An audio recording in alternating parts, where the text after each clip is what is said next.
Boa noite, irmãos e amigos.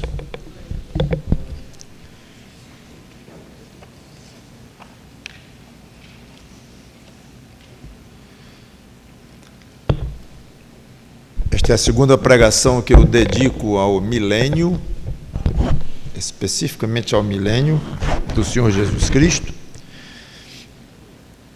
Só pegando o fio da meada, na última pregação, falei que a única revelação constante em Apocalipse de algo ocorrendo durante o milênio é que os crentes serão sacerdotes de Deus e que reinarão com Cristo. Falei também que o versículo 6 do capítulo 20, que é onde nós ficamos, trata do início do milênio. E no versículo 7, trata do final do milênio. Então, entre o 6 e o 7, tem o milênio todo. E nenhuma palavra sobre o milênio, além dessas duas informações que eu acabei de dar, que já comentei isso com vocês. Então, fiquei de pregar algumas mensagens sobre o milênio, obviamente com base não mais em Apocalipse, mas em muitas outras passagens da Bíblia. E terminei dizendo que gostaria de responder 4 perguntas. A primeira seria, isso depois de falar várias coisas, a chamada de Abraão por Deus, a promessa tripla que Deus fez a Abraão lá em Gênesis 2, tudo nós vimos na mensagem passada. Então, ficamos de responder 4 perguntas, não obrigatoriamente hoje, não sei quantas nós vamos conseguir, mas não importa. A primeira é, qual a forma de governo da nação que Deus prometeu a Abraão? Inclusive, eu terminei dizendo isto. Deus prometeu uma nação a Abraão. Uma grande nação. Ora, uma pequena nação, uma desorganizada nação que seja, tem um governo. Algum tipo de governo, bom ou ruim, mas tem. Estável ou instável, mas tem. Essa grande nação que Deus prometeu a Abraão, já comentamos sobre essa grande nação, então, deveria ter um governo. Espera-se que ela tivesse um governo também. Essa foi, então, a pergunta que eu deixei para responder hoje. Note que chegaremos lá no reino milenar do Senhor Jesus Cristo. Isso é para chegar lá. Tudo isso é para chegar lá. Eu quero que vocês, depois dessas pregações feitas sobre Apocalipse, a série toda, que vocês fiquem vivamente na mente, no coração, essa questão de um reino em Israel. No início, Deus tentou adotar, e esse tentou, vamos colocar umas aspas aí, porque se Deus quer, Ele consegue. Então, quando eu digo tentou, vamos desconsiderar o aspecto humano. Quando a gente tenta uma coisa, tenta com todas as nossas forças e, que pena, não conseguimos. Isso não se aplica para Deus. Então, esse aspecto de tentar, não é que Ele tentou e não conseguiu. Mas Ele começou a fazer, sabendo no que ia dar, mas Ele queria registrar e que ficasse bem claro que Ele tentou do ponto de vista dos judeus, olhando e dizer, bem que Deus tentou fazer conosco isto. Algo assim, mas não questionando a capacidade dele ter feito o que ele quisesse, no momento que ele quisesse. Mas então, explicando esse tentou aí, adotar uma teocracia. O que é isto? Teocracia, teo Deus, cracia, kratos é poder, autoridade. Um governo em que ele próprio fosse a autoridade máxima. E eu disse que ele chegou a praticar isso de alguma maneira. Ele chegou no período dos juízes.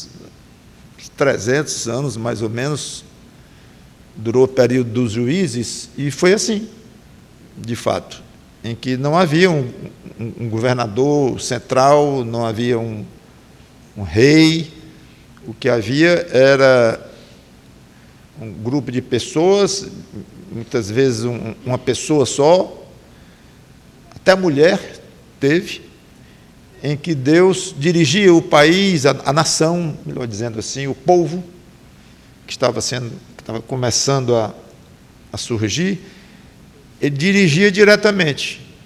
Então, o próprio Deus era a autoridade final, chamado período dos juízes, repetindo. Curiosamente, nem curiosamente, deixa eu me dizer, obviamente, Deus sabia que não ia funcionar. Por isso que eu digo que o tentou lá tem umas aspas, porque ele já sabia. Mas ele quis registrar a experiência. Era importante para ele deixar claro que não daria certo. Com um povo pecador, ele sendo o dirigente principal e ele dirigindo diretamente um povo que não entendia muito das coisas e muito susceptível a ideias pagãs, idólatras. Povo pecador, essa palavra acho que define tudo. Então ele previu, não sei se muitos já notaram isso, mesmo alguns mais versados nas Escrituras, ele previu que não ia dar certo. E ele previu que os judeus um dia iriam pedir um rei. E ele, Deus, mandou Moisés incluir na lei, chamada Lei de Moisés, várias diretrizes sobre o assunto. Deuteronômio 17, 14 e 20. É interessante isto.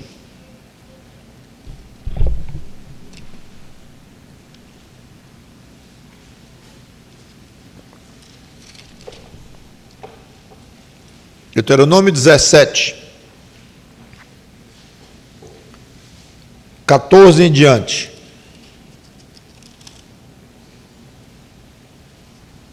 Quando entrares na terra que te dá o Senhor, teu Deus, e a possuíres, e nela habitares, e disseres, estabelecerei sobre mim um rei, como todas as nações que se acham ao redor de mim. Isso aqui, na realidade, é uma profecia de algo que ia acontecer à parte, ou sem considerar que era da vontade agradável a Deus ou não, que seria do agrado de Deus ou não. Não é que ele está dizendo, eu tenho um plano de que quando vocês chegarem lá em Israel, eu vou dar um rei para vocês e tal. Não. Vocês vão pedir um rei. E foi um momento traumático na história de Israel, o pedido desse rei, como vocês vão ver. É curioso, embora estivesse no plano de Deus, que Israel tivesse um rei, e que esse rei fosse sentar no trono de Davi, como vamos ver tudo isto, mas é interessante como Deus faz de uma maneira, como que se os homens ou as pessoas envolvidas fossem os responsáveis por aquilo, e até certo ponto, são, e ele cobra por essas atitudes de pessoas, mesmo ele sendo soberano, mesmo ele fazendo o que ele quer, mas ele tem os planos dele, e nesses planos cabe muito das ações humanas, algumas que são de pleno agrado a ele, e outras que são do pleno desagrado a ele. Claro, cada pecado que cada pessoa comete desagrada a Deus, mas está nos planos dele, e não teria acontecido aquele pecado se ele não quisesse mesmo. Então ele quis e não quis. É por isso que falamos numa vontade soberana, na vontade soberana de Deus, em que Ele decreta as coisas, em que Ele prevê, decreta e faz que as coisas sejam assim. Então, é a vontade de Deus que coisas terríveis aconteçam, no sentido de soberania, e que Ele, não é que Ele seja incapaz de impedir aquilo, não, está nos planos dEle, veio da mente dEle, a vontade soberana de Deus. Ao mesmo tempo, nós dizemos, não foi da vontade de Deus fazer assim. Como é isto? Porque há aquele aspecto da vontade de Deus que é agradável a Ele, e que o honra, e que o glorifica. Então, Ele permite na soberania e nos mistérios do coração dEle que coisas desagradáveis a Ele próprio aconteçam dentro dos planos dEle próprio. Se nisto vai haver decisões e ações ruins de criaturas dEle, como anjos, como Satanás, por exemplo, agiu pessimamente diante de Deus, vai pagar, e já está pagando, inclusive, em muitos aspectos. O pecador que peca diante de Deus, ele vai dar conta diante de Deus, porque está fazendo a vontade de Deus, no sentido de decisão de Deus que fosse assim, e ao mesmo tempo não está fazendo a vontade de Deus, no sentido de ser agradável a Deus. Espero não ter sido muito complicado, é o mínimo que eu posso passar para tratar este assunto, que aparentemente não tem solução, é muito esquisito à primeira vista, mas não é tanto assim, especialmente quando consideramos que Deus é Deus, e que se fosse de outra maneira, Deus deixaria de ser Deus. Na hora que as coisas não acontecessem como Ele traçou, como Ele quis, Ele deixou de ser Deus, pela própria definição mesmo da palavra, não é mais Deus. Então é claro que se acontece um desastre, alguma coisa, um assassinato acontece, está na vontade de Deus aquele assassinato brutal, injusto, cruel, está na vontade de Deus? Está. Então, porque está na vontade de Deus, o assassino não vai dar conta nenhuma, não é culpado de coisa, não significa isto. Mesmo estando na vontade de Deus, ele vai dar conta, sim, o assassino no caso. Então, essa questão do reino entra mais ou menos nisto. Eu estou falando tudo isso porque Deus, na realidade, Ele vai se mostrar magoado quando se cumpriu isso que Ele disse aqui. Ele disse para Moisés, escreve aí, que eu acabei de ler.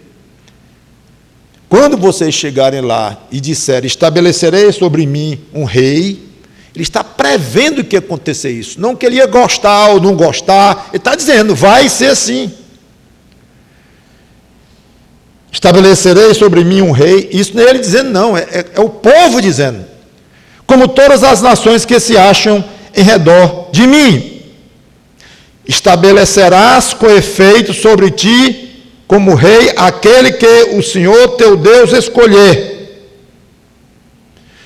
Aí ele continua colocando várias, não vou ler tudo, mas diretrizes sobre aquele que seria rei um dia, quando Israel resolvesse estabelecer um rei. Vocês vão pedir um rei um dia, e eu vou logo dizendo como é que vai ser esse rei. Eu vou dar um rei para vocês, quando vocês quiserem. Aí ele diz, este não multiplicará para si cavalos, nem fará voltar o povo ao Egito para multiplicar cavalos, pois o Senhor vos disse, nunca mais voltareis por este caminho, tampouco para si multiplicará mulheres. Teve um que teve 1000, né? Então vocês veem o tamanho da infração de Salomão, por exemplo. Mas estava na lei. Deus estabeleceu na lei dele condições já lá na frente. Sabe o que aconteceu? 350 anos depois de Moisés, aconteceu exatamente assim no tempo de Samuel.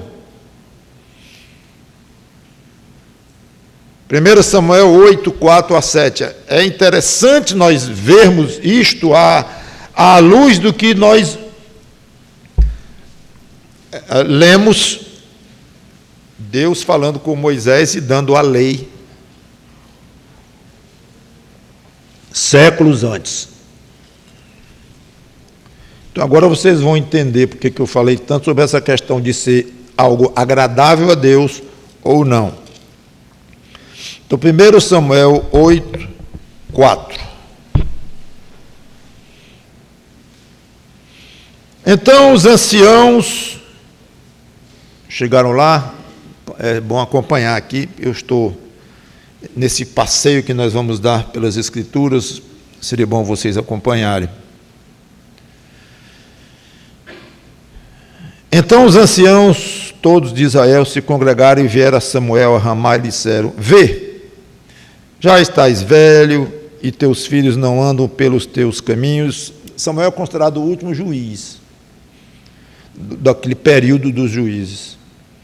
Constitui-nos, pois, agora um rei. Pronto.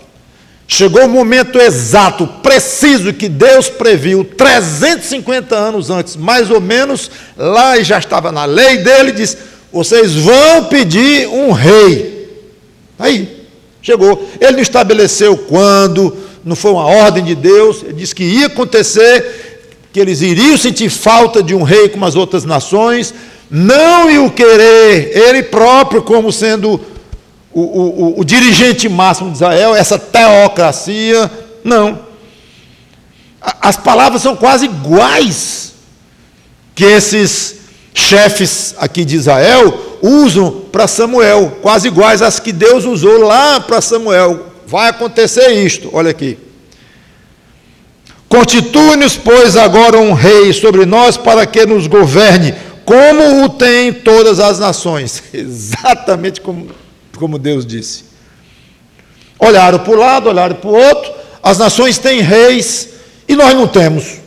Nós não temos um rei. Agora, se falaram assim, que falaram, deveriam ter completado, né? Nós não temos um rei porque temos o Deus da terra, o Deus Criador, como o nosso dirigente máximo. Ele nos dirige diretamente. Mas, como eu disse, o povo não entendeu, não valorizou. Porém, esta palavra não agradou a Samuel, quando disseram: dá-nos um rei para que nos governe. Alguma coisa mexeu com o grande Samuel. Mexeu com eles, tem coisa forte aqui. Estão querendo um rei, mas isso não foi Deus que mandou. Ideia deles aqui, pedindo um rei. Então Samuel orou ao Senhor. Samuel foi tratado, isso aqui tem um problema espiritual grande. Como é que Deus vai reagir? Mexeu profundamente e preocupou Samuel. Disse o Senhor a Samuel, o Senhor disse a Samuel, Deus fala com Samuel: atende à voz do povo. Samuel ficou confuso. O que eu faço? Atende à voz do povo em tudo quanto te diz, pois não te rejeitou a ti, mas a mim, para eu não reinar sobre ele. Muito interessante. Deus se sentiu rejeitado aqui. E Samuel, pelo jeito, pelo que Deus fala, foi falar a Deus meio magoado, porque estavam pedindo um rei em pleno exercício do mandato do próprio Samuel, ali um mandato não como rei, não como um governador, mas era o homem de Deus na terra. Aqui nessa teocracia, o juiz, nome técnico, e o senhor não me querem mais não. Agora, tudo bem, já estou velho mesmo, eles reconheceram que eu estou velho, e meus filhos não estão seguindo um caminho muito bom e tal, então eles vão querer um rei. Então Samuel estava triste, confuso, e Deus assumiu para si, de Samuel: fique tranquilo, isso não é nada com você, isso é comigo. Rejeitaram a ti, não a mim. Segundo todas as obras que fez desde os dias em que o tirei do Egito até hoje, pois a mim me deixou. E a outros deuses serviu, assim também o faz a ti. Agora, pois, atende a sua voz. Vou dar um rei para eles. Eles pediram, eu vou dar. Como eu havia previsto. E como eu havia já estabelecido, inclusive, critérios na lei. Porém, adverte-o solenemente e explica-lhe qual será o direito do rei que houver de reinar sobre ele.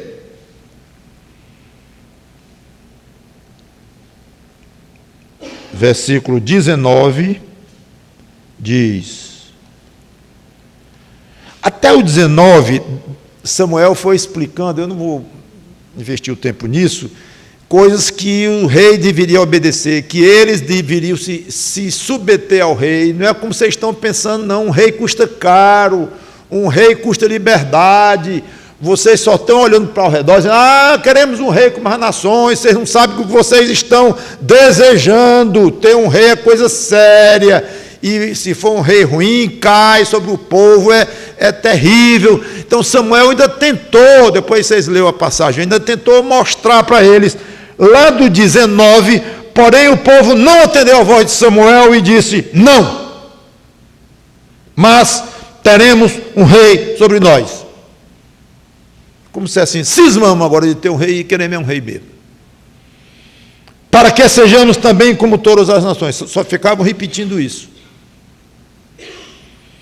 O nosso rei poderá governar, não sair adiante de nós, fazer as nossas guerras. E continua. Então,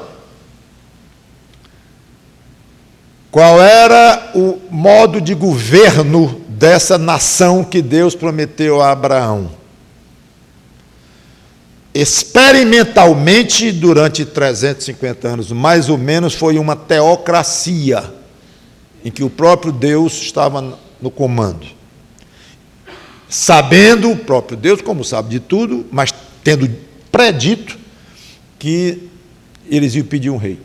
Pediram um rei, de fato. Então, agora ficou claro que o que o tipo de governo desta nação que Deus prometeu a Abraão seria reino. Seria através de um rei como as outras nações. Certo que esse rei que chegaria em Israel, ou todos os que viriam para frente, eles teriam já todas aqueles princípios estabelecidos na lei de Moisés. Os outros reis de outras nações não queriam saber disso. E nem os reis de Israel também, a grande maioria, não queriam saber muito disso, não. Nem Judá, nem Israel. A nação se dividiu em dois por causa de um rei. Foi uma confusão que vocês conhecem.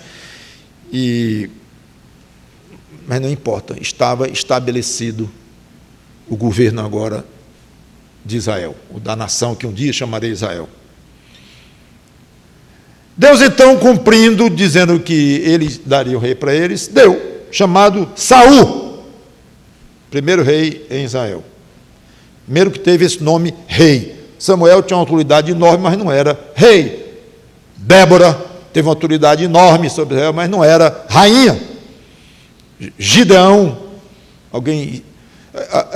foi juiz em Israel, mas não chamado de rei. Sansão, esquisito, mas foi considerado um juiz em Israel. Seja como for, agora chegou a hora dos reis. Mesmo durante o reinado do primeiro, Saul, Deus elegeu Davi para substituí-lo. Samuel deu certo, fez algumas guerras, ganhou algumas e tal, foi razoável. Saul, mas não deu certo de uma maneira mais geral, não agradou a Deus. A pessoa foi perseguir Davi, e não foi bom de jeito nenhum. Aí acontece algo espetacular já no segundo rei, Davi. É que Deus promete a ele, e por extensão promete a Israel, e por extensão promete ao mundo, mas vamos voltar ao Davi. Deus promete a ele, Davi, um descendente misterioso, poderosíssimo, que seria rei eterno. 2 Samuel 7.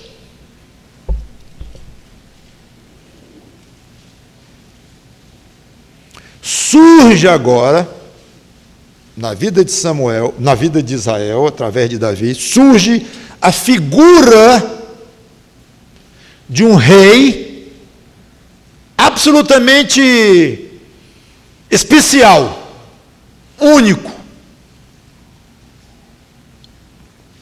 E a figura desse rei iria se juntar com uma outra figura, e que às vezes se misturam as duas funções, que é a de Messias, que quer dizer ungido. Messias é ungido em português, e em grego é Christos. Então, Cristo quer dizer Messias, que quer dizer ungido. Esse rei e ungido significa escolhido para alguma função muito especial. É basicamente isso. Então, esse rei prometido a Davi se tornaria e viria a ser também o cumpridor de uma outra figura que não é tão outra, porque, como eu disse, se juntam, que é a figura do Messias. Então, tinha alguém muito esperado dos dias de Davi em diante, um rei diferente, e que tinha-se certeza que viria do sangue de Davi, ou seja, descendente físico, DNA, mesmo DNA de Davi, que depois seria também visto que entraria na condição do Messias prometido. Mas quando pensar em rei, pode pensar no Messias e vice-versa. O Messias era uma figura mais misteriosa do que rei, mas que tinha a ideia de salvador, a ideia de libertador, a ideia de tirar o povo do domínio estrangeiro, opressivo, e algo assim. Então, a casa de Davi estava assegurado o reino enquanto Israel existisse. 2 Samuel 7, versículo 1. Essa é uma passagem que, ao estudante da Bíblia, já é bastante familiar, em que ele começa a estudar sobre Israel, começa a estudar sobre Jesus Cristo, as funções de Jesus Cristo, no caso, rei aqui. Ele começa a estudar, dá 3 passinhos, 2 Samuel 7. Aí não tem um estudante de seminário, um estudante de curso bíblico que não tenha passado por 2 Samuel 7, a não ser que você esteja lá há uma semana, porque é muito importante. Então, vocês que não estão em seminário, nem nunca vão estar, aproveitem, estou dando uma oportunidade para vocês ouvirem 2 Samuel 7 e jogando a luz que merece ser jogada. Como foi dito aqui, a gente poderia ter estudado o que nós estudamos lá no Retiro dos Jovens em casa. Gostei daquilo, é verdade. Mas lá nós tínhamos a comunhão, e eu complemento, tinha alguém explicando, alguém mostrando, mesmo abrindo mais.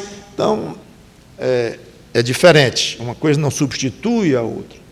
Então, talvez você passe por 2 Samuel 7 em casa e considere um pedaço normal, um trecho normal aqui do livro de 2 Samuel, um livro histórico e tal, legal de ler, a história de Israel antiga e tal. 2 Samuel 7 não é nada igual, não é nada comum, e é histórico, mas muito mais do que histórico, ele é teológico, ele é escatológico, ele é um trecho pesadíssimo das Escrituras. 2 Samuel 7. Sucedeu que, habitando o rei Davi em sua própria casa, tendo-lhe o Senhor dado descanso de todos os seus inimigos ao redor, um poder enorme de Davi, disse o rei ao profeta Natã: olha, eu moro em casa de cedros e a casa de Deus se acha muito numa tenda. Disse Natã ao rei: vai, faze tudo quanto está no teu coração, porque o Senhor é contigo. Davi tinha um desejo enorme de fazer um templo, o templo para ser a casa de Deus. Chamou Natã, e Natã achou natural, como profeta, dizer: ok, luz verde. Porém, naquela mesma noite, veio a palavra do Senhor a Natã dizendo: vai e dize a meu servo Davi. Não é o rei Davi, né? É o meu servo aqui. Às vezes é rei também. Os dois, né? Assim diz o Senhor: edificar-me-á tu casa para a minha habitação? Porque em casa nenhuma habitei desde o dia que fiz subir os filhos de Israel do Egito até o dia de hoje, mas tenho andado em tenda, em tabernáculo. Em todo lugar em que andei com todos os filhos de Israel, falei a casa alguma palavra com qualquer das suas tribos, a quem mandei apacentar o meu povo de Israel, dizendo: por que não me edificais uma casa de cedro? Agora, pois, assim dirás ao meu servo Davi: assim diz o Senhor dos Exércitos: tomei-te da malhada detrás das ovelhas, ele era pastor, né, Davi, para que fosses príncipe sobre o meu povo, sobre Israel. E fui contigo por onde quer que andastes, eliminei os teus inimigos diante de ti, e fiz grande o teu nome, como só os grandes têm na terra. Prepararei lugar para o meu povo, para Israel, e o plantarei para que habite no seu lugar, e não mais seja perturbado. E jamais os filhos da perversidade o aflijam como dantes, desde o dia em que mandei houvesse juízes, olha aí, sobre o meu povo de Israel. Dar-te-ei, porém, descanso de todos os teus inimigos. Também o Senhor te faz saber que Ele, o Senhor, te fará casa. Deus inverte. Em vez de Davi me fazer uma casa, construído uma casa, um templo, eu é que vou fazer uma casa a Davi. Uma casa real, não uma casa de material de construção, mas uma casa real, uma linhagem real. Eu é que vou fazer a Davi. Deus aproveita a vontade que Davi tinha de fazer uma casa a Deus. Deus diminui a importância de uma casa que Davi queria fazer para ele, praticamente dizendo: eu não faço muita questão disso, embora Deus queria, fez questão e gostou, deu as instruções para Salomão, já tinha dado para Moisés no exército, mas ao colocar isso, ele disse: isso não é o mais importante, Davi. Não é muito isto que eu quero tratar contigo agora. Eu é que vou tratar contigo sobre algo que eu é que vou te dar. Muito mais resistente, muito mais definitivo do que uma casa que pode ser consumida pelo tempo e pelos inimigos e coisa desse tipo.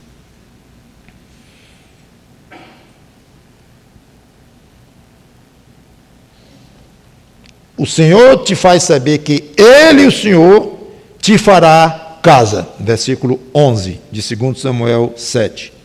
Quando teus dias se cumprirem e descansares com teus pais, então farei levantar depois de ti o teu descendente, que procederá de ti, e estabelecerei o seu reino.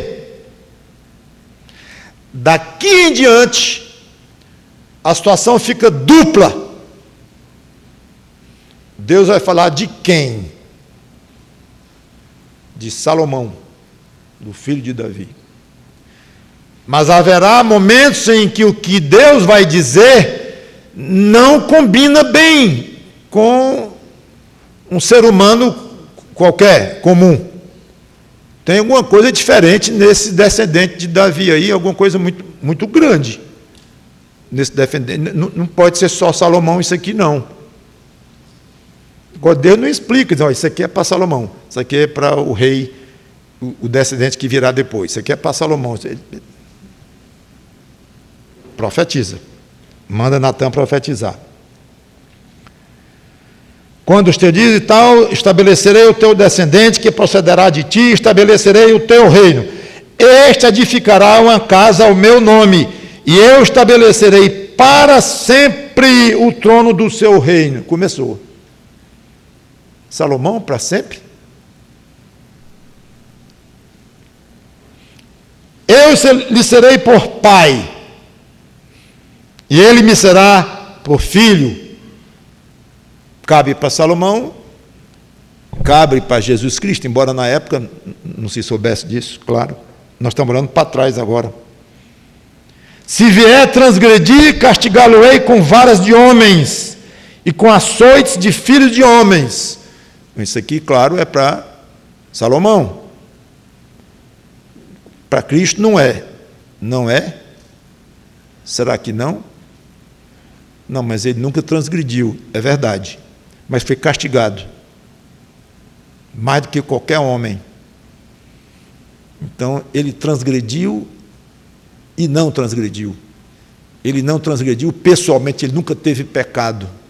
Mas ele foi o amaldiçoado de Deus. Deus veio sobre ele com uma força absurdamente grande, pesadíssima sobre ele. Como ele foi ferido, tudo isso foi predito depois sobre Cristo. Então, uma passagem dessa aqui, que a gente vê, isso aqui, claro, que tirou Cristo e colocou Salomão, como às vezes vai acontecer, de fato. Mas esta aqui ainda fica assim, isso pode ser aqui, pode ter. Se quiser ir pelo aspecto de que é uma transgressão pessoal, de fato, claro, Cristo não está aqui. Fica só para Salomão a aplicação. Mas se formos por esse aspecto que eu coloquei, que ele transgrediu, porque ele assumiu o papel dos transgressores, ele fez cair a culpa dos transgressores sobre ele. Então, neste aspecto, ele foi tratado como um grande transgressor, terrivelmente grande, alguém que Deus não podia mais nem olhar. Tirou o olhar repugnante a Deus. Cristo se tornou, naquele momento, naquela cruz, por causa da profundidade da identificação de Cristo com os nossos pecados. Foi tão forte que Deus tirou e ele disse: por que me abandonaste? A gente não pode imaginar o tamanho da angústia daquele brado, e do vazio e do abandono que ele estava sentindo naquele momento, quando o próprio Pai o deixou. Não pôde mais, e descarregou sobre ele a ira, ou terminou de descarregar, que já vinha sofrendo há muito tempo, e morreu. Então, é muito... Não tire rapidamente essa passagem de Cristo e jogue só para Salomão, não. Pode haver aqui também um aspecto para o Senhor Jesus Cristo.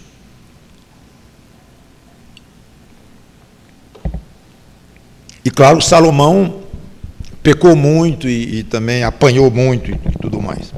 Mas a minha misericórdia se não apartará dele, como retirei de Saul, a quem tirei de diante de ti. Já falei que Saul foi afastado, depois de morto. Porém, a tua casa e o teu reino serão firmados para sempre diante de ti. E ele repete: teu trono será estabelecido para sempre. Aqui eu preciso esclarecer que as expressões no hebraico, traduzidas como para sempre ou eternamente, elas podem ter o sentido, obviamente, os que... Há alguns que preferem dar um tom, mais de um longo tempo, não mais do que um longo tempo. E, de fato, pode ser, cabe, e muitas vezes o contexto vai definir ou decidir em qual sentido está sendo usado.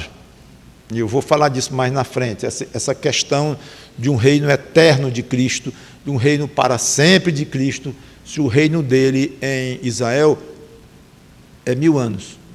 Então não é eterno. Então a rigor não é para sempre. Então não é tão simples assim, mas eu vou explicar melhor isso depois. Por enquanto, quando vocês virem essa expressão para sempre ou eternamente, entendo como sendo para sempre mesmo, eternamente mesmo, ou pode significar um período muito longo de tempo. Então, eu tenho que esclarecer isso para vocês, que para eu ficar aqui defendendo um ponto de vista, não estou com esse propósito. Eu estou aqui para defender um ponto de vista, no caso pré-milenista e tal, não estou aqui para defender ponto de vista nenhum. O que a gente crê, que eu creio, que a Bíblia ensina e tudo, por acaso cai dentro de um esquema chamado como pré-milenismo, mas estamos convencidos de que a Bíblia ensina isto, e que é o caminho mais razoável para se interpretar e se entender as Escrituras.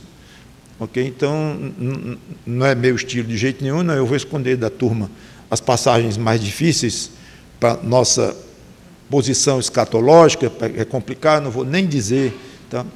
Não seria honesto da minha parte. Então, há passagens difíceis para nós, há passagens e essas acho que são em muitíssimo maior número, como eu vou demonstrar nessas pregações, em que apontam de fato para um reino pessoal de Cristo na Terra durante 1000 anos literais. Seja como for, observe como Deus está batendo muito na tecla aqui do para sempre. Para sempre. Então, mesmo que seja durante muito tempo, ou que vá durar enquanto for durar, a língua hebraica, embora eu não conheça quase nada, mas de estudar assim, e dos que entendem, tem esses aspectos. Ele foi feliz, muito feliz. Ele repete as palavras dando intensidade. A palavra que felicíssimo, ele foi feliz, feliz, 2 vezes. Há várias formas deles se expressarem usando termos, e às vezes não tão precisos quanto o nosso, como o grego é muito mais preciso naquilo que ele quer dizer. O hebraico, reconhecemos que não. Mesmo assim, vale muito observar como Deus está insistindo nessa questão de que vai ser eterno, vai durar muito tempo, e firmados para sempre diante de ti, teu trono será estabelecido para sempre. Tem algo aí diferente, que isso não é com Salomão. Que não é com Salomão mais esse aspecto, é claro que não. Mesmo se for só o aspecto de muito tempo, um tempo muito longo, não foi o caso de Salomão, que não é o que reinou mais tempo em Israel, não.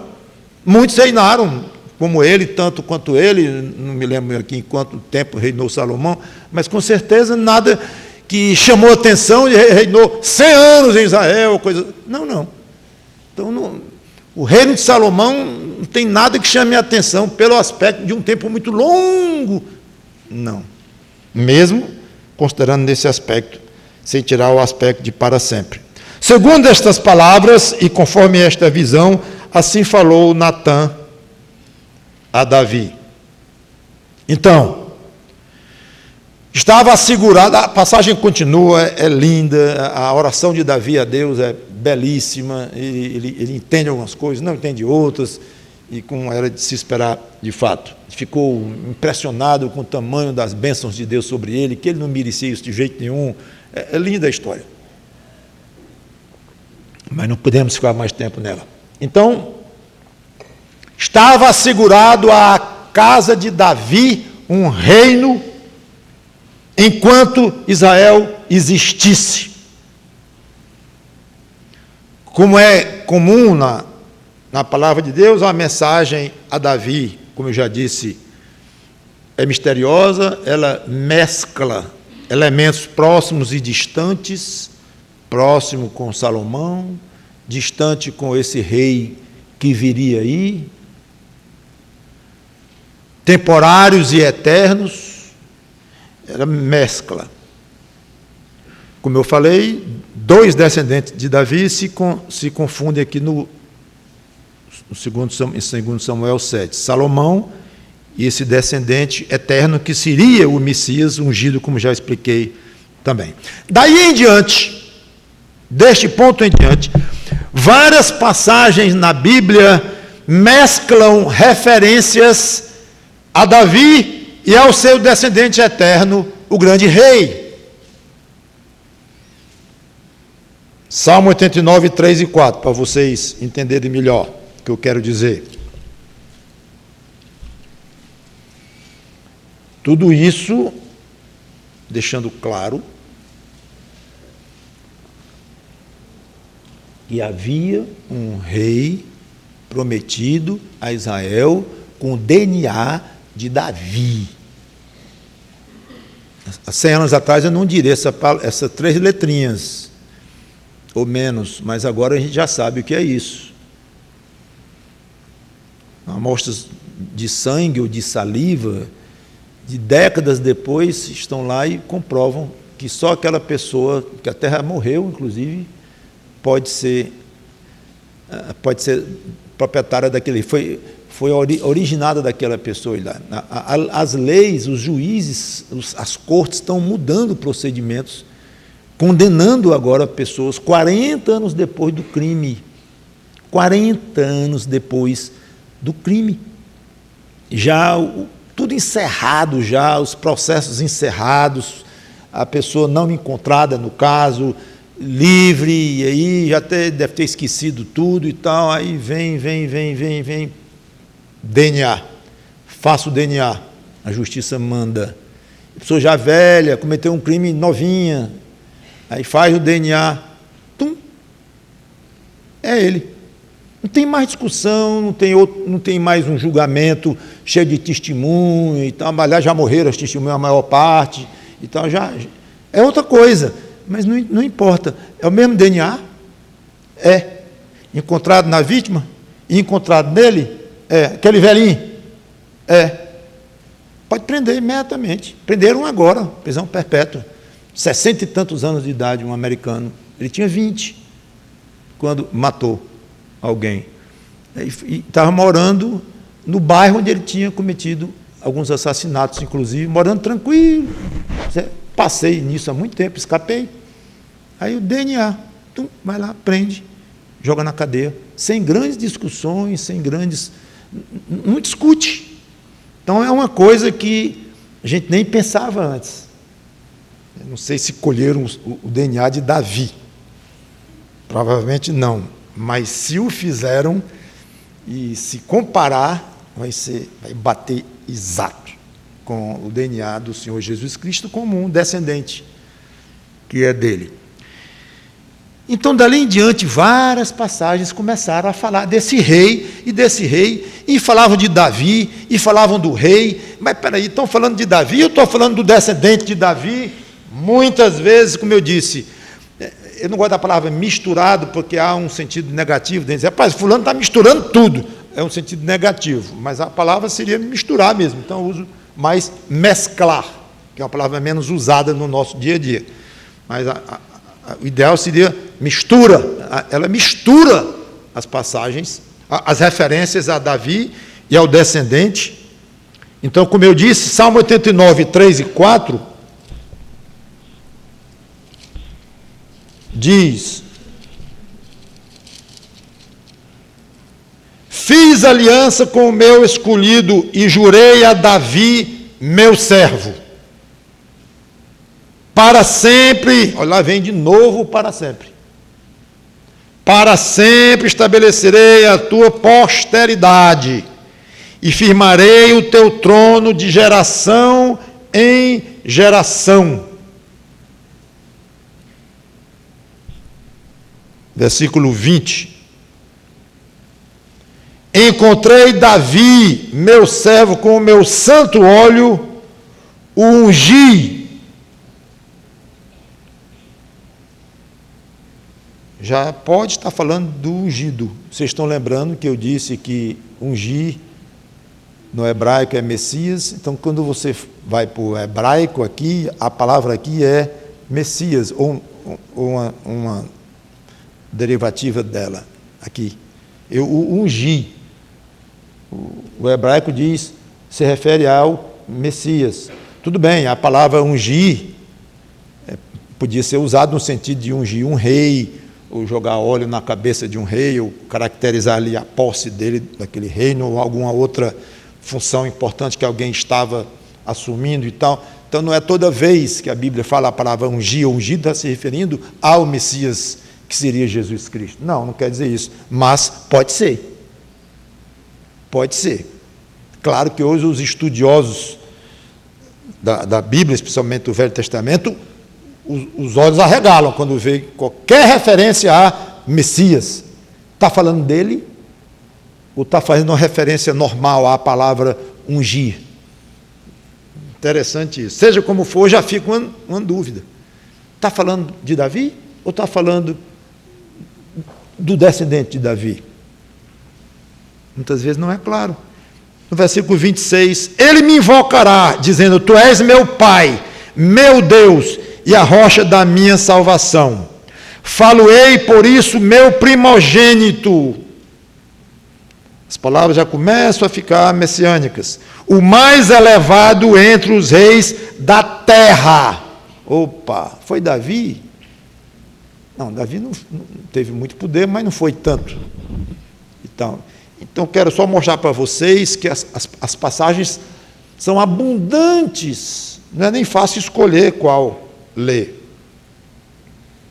Falo-ei por isso meu primogênito, mais elevado entre os reis da terra, conservar-lhe-ei para sempre, de novo, a minha graça, e firme com ele a minha aliança, farei durar para sempre a minha descendência, e o seu trono como os dias do céu. São palavras muito grandes para Davi. Somente. No Salmo 110, o próprio Davi exalta esse seu descendente real. Salmo 110, versículo...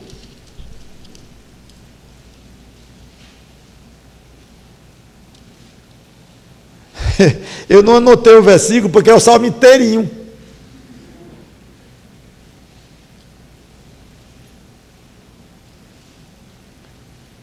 Disse o Senhor ao meu Senhor. Esse Senhor, o primeiro Senhor aqui é o Pai, o segundo Senhor aqui é o Messias, é o descendente dele. Cristo explicou isso lá na frente, Paulo explicou, foi largamente explicado no Novo Testamento. Disse o Senhor ao meu Senhor, assenta-te à minha direita, até que eu ponha os teus inimigos debaixo dos teus pés. Aqui é Davi falando. O Senhor enviará de Sião o cetro do seu poder, dizendo, domina entre os teus inimigos. Davi não está falando dele mais, está falando desse descendente dele. E você vê que as expressões são fortes, são muito abrangentes, quando fala desse descendente de Davi, prometido em 2 Samuel 7. Domina entre os teus inimigos. Apresentar-se-á voluntariamente o teu povo no dia do teu poder, com santos ornamentos, como orvalho emergindo da aurora, serão os teus jovens. O Senhor jurou e não se arrependerá. Tu és sacerdote para sempre, segundo a ordem de Melquisedeque. Se referindo ao Senhor Jesus Cristo. Davi não era sacerdote da ordem de Melquisedeque, nem da ordem de ninguém. Ele não era... Ou era de Abraão ou era de Melquisedeque. E Melquisedeque não era nem uma linhagem, era um homem só. E que Cristo foi feito sacerdote. E Hebreus explica abundantemente isso. O sacerdote, segundo Melquisedeque, é Cristo. Então Davi fala aqui diretamente de Jesus Cristo, sem saber exatamente nem com precisão. Mas fala, o Senhor à tua direita, no dia da sua ira, esmagará os reis. Ele julga as nações, enche-as de cadáveres. Opa, começa a lembrar o nosso Apocalipse. Armagedon, volta de Cristo, Apocalipse 19, estão lembrados? A linguagem aí já começa a parecer com a nossa. Ele julga as nações, entre as nações, enche-as de cadáveres, esmagará cabeças por toda a terra, de caminho, olha que coisa bonita, de caminho bebe na torrente e passa de cabeça erguida. Coisa linda, falando do nosso Rei, do Senhor Jesus Cristo. Quero ler algumas passagens mais e encerrar. Aqui outros salmistas, eu falei de Davi, falando do próprio descendente dele, prometido. Agora eu quero ler sobre outros salmistas falando nesse rei, também um tanto quanto misterioso e ultra poderoso. Salmo 2, eu li recentemente uma boa parte dele.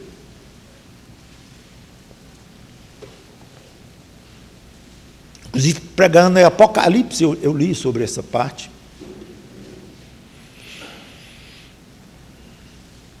Por que se enfurecem os gentios e os povos imaginam coisas vãs? Os reis da terra se levantam e os príncipes conspiram contra o Senhor e contra o seu ungido, que no hebraico é Messias e que no grego é Cristo. Então aqui claramente está falando de um rei que também é o Messias e que tem o ódio do mundo. Ele é alvo do ódio do mundo, da gozação dos outros, do desprezo dos outros com relação a ele. Contra o Senhor e contra o seu ungido, dizendo: rompamos os seus laços e sacudamos de nós as suas algemas. Ri-se aquele que habita nos céus, o Senhor zomba deles.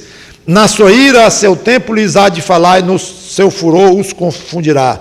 Eu, porém, constituí o meu rei. Ah, Davi. Não, Davi passa longe aqui.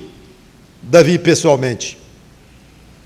Sobre o meu santo monte Sião. Proclamarei o decreto do Senhor. Ele me disse, que é o próprio Jesus, o próprio Messias falando. O próprio Pai falando ao Messias. Tu és meu filho, eu hoje te gerei. Pede-me, eu te darei as nações por herança. E as extremidades da terra por tua possessão. Com vara de ferro as regerás, rei. E as despedaçarás como um vaso de oleiro. Agora, pois, ó reis, sede prudentes, deixai-vos advertir, juízes da terra. Servi ao Senhor com temor e alegrai-vos nele com tremor. Beijai o filho, para que não se irrite e não pereçais no caminho. Porque dentro em pouco se lhe inflamará a ira, bem-aventurados todos os que nele se refugiam. Um rei muito misterioso está sendo referido aqui. Salmo 45, versículo 1. Tudo isso está arraigado na mente de um judeu que crê nas Escrituras. Salmo 45, de boas palavras transborda o meu coração, ao rei consagro o que compus, aqui o Salmo dos filhos de Corá, ao rei consagro o que compus, a minha língua é como a pena de habilidoso escritor. Tu és o mais formoso dos filhos dos homens, nos teus lábios se travasou a graça. Por isso Deus te abençoou para sempre. Não é Salomão aqui, não é Davi aqui. Cinge a espada no teu flanco, herói, cinge a tua glória e a tua majestade, e nessa majestade cavalga prosperamente pela causa da verdade e da justiça, e a tua destra te ensinará proezas. As tuas setas são agudas, penetram o coração dos inimigos do rei. Os povos caem submissos a ti. Parece muito com Apocalipse e com aqueles cânticos que nós lemos, que foram repetidamente cantados lá diante do trono de Deus, que João viu. Palavras parecidíssimas. O teu trono, ó Deus, chama de rei e chama de Deus. É um rei Deus. Porque está no trono, então é rei. O teu trono, ó Deus, é para todo sempre. Cetro de equidade é o cetro do seu reino. Qual é o ser humano que merece esse tipo de colocação? Davi, o Salomão, não passa nem perto. Cetro de equidade é o cetro do teu reino. Amas a justiça e odeias a iniquidade. Por isso, Deus, o teu Deus, te ungiu. Olha o nome de novo, ungido. Com óleo da alegria, como a nenhum dos teus companheiros. E a passagem continua. São muitas.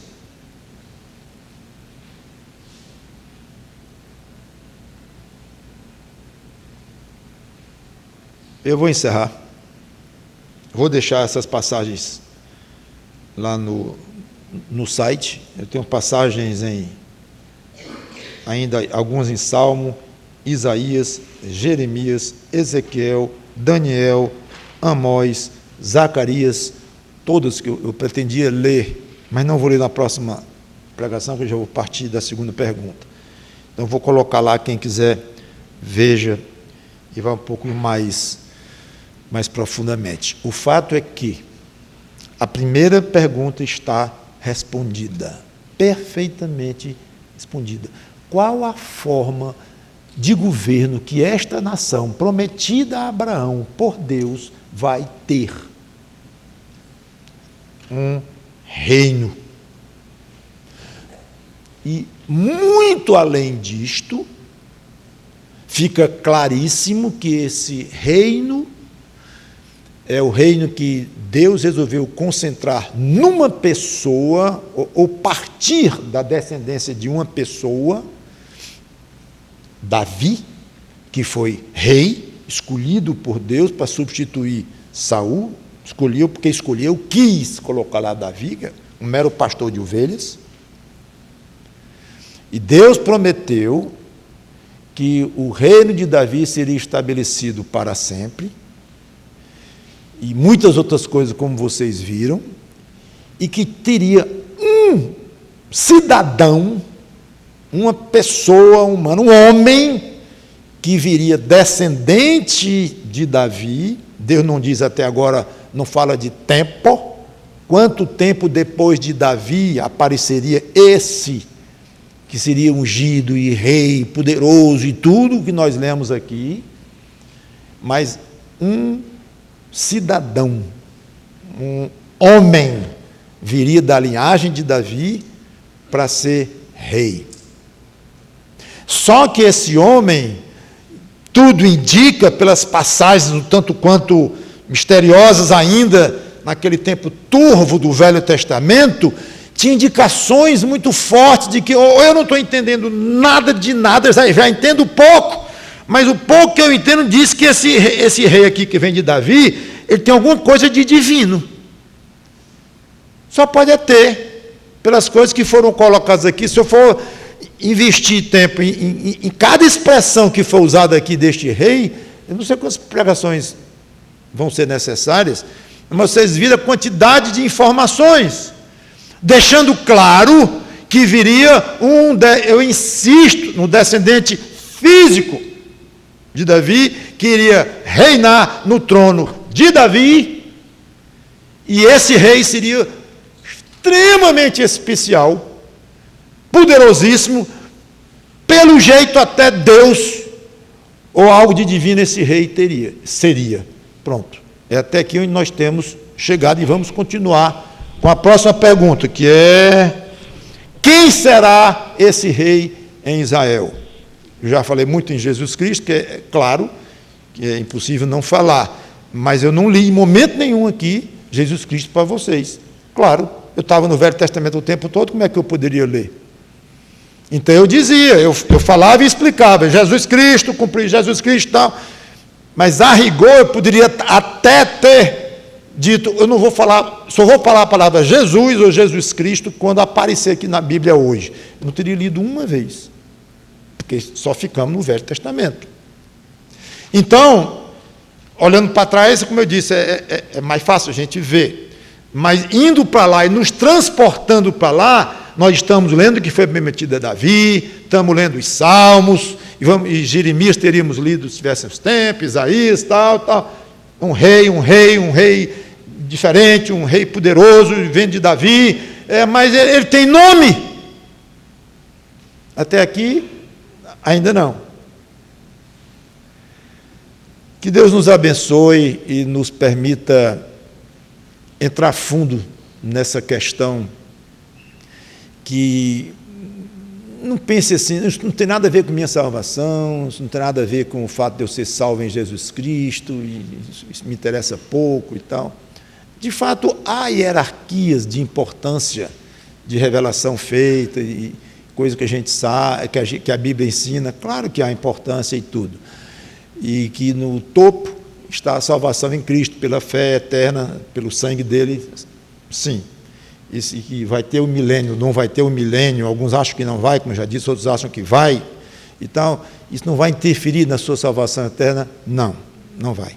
Mas não significa que nós vamos deixar uma massa gigantesca de passagens bíblicas no Velho Testamento, nos evangelhos, que nós vamos nos concentrar na próxima pregação, e em outras passagens do Novo Testamento, uma massa enorme de passagens que falam mais e explicam este rei, ou este reino. É tanta coisa, e nós temos o privilégio de ver Israel ao nosso lado aqui, que é uma pena, ou talvez um pensamento não muito sábio, dizer, não, isso aqui não vou gastar muito tempo com isso, não me interessa muito, porque não tem muito a ver com a minha salvação. Mas tem profecias feitas sobre isso, e Deus tem muitas outras vontades para o crente, além de ele só saber que é salvo. Muitas outras. Acho que seria uma boa ideia nós sabermos de todas elas, pelo menos em maior número que fosse possível a cada um de nós. Que Deus nos ajude e que venha esse rei, que até agora está sem nome entre nós, está e não está. Vamos orar. Obrigado, Senhor Deus, por este passeio nas Escrituras sobre a questão do governo em Israel, esta nação espetacular que tu deste a Abraão, e que parecia que tinha se acabado e não se acabou, e que tem um rei aí prometido, e que ele volta e nos ajuda a enxergar a verdade e a razoabilidade de crermos que esse rei virá para cá, para esta terra, e será exatamente como predito, humano e divino. Obrigado por nós que já somos dele, de Cristo, e te peço pelos que não são ainda, que se dobrem aos pés dele pela fé, no momento que teu Espírito Santo assim decidir. Em nome do Senhor Jesus Cristo. Amém.